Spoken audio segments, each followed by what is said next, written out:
గుర్తింపు. పెద్దయ్యాక తన గుర్తింపును దాచుకుంటూ రకరకాల పనులు చేస్తాడు. ఒక ఆయిల్ రిగ్ ప్రమాదంలో కార్మికులను కాపాడి సముద్రంలో మునిగిపోతాడు. చివరికి ఉత్తర ధ్రువం ఆర్క్టిక్ వద్ద ఒక పురాతన క్రిప్టోనియన్ నౌకను కనుగొంటాడు. అక్కడ తన తండ్రి యొక్క స్పృహను హోలోగ్రామ్ కలుసుకుంటాడు.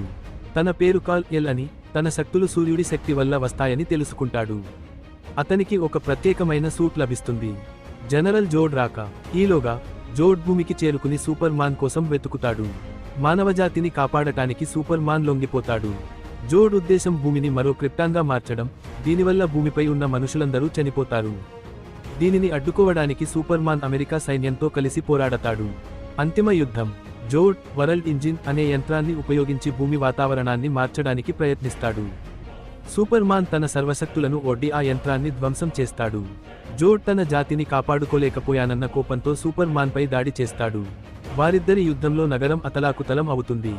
చివరికి జోడ్ తన కళ్ల నుండి వచ్చే లేజర్ కిరణాలతో ఒక సామాన్య కుటుంబాన్ని చంపడానికి ప్రయత్నించినప్పుడు సూపర్ మాన్ వేరే దారి లేక జోడ్ మెడను విరిచి అతన్ని చంపేస్తాడు. తన జాతికి చెందిన చివరి వ్యక్తిని చంపాల్సి వచ్చినందుకు సూపర్ మాన్ ఎంతో బాధపడతాడు.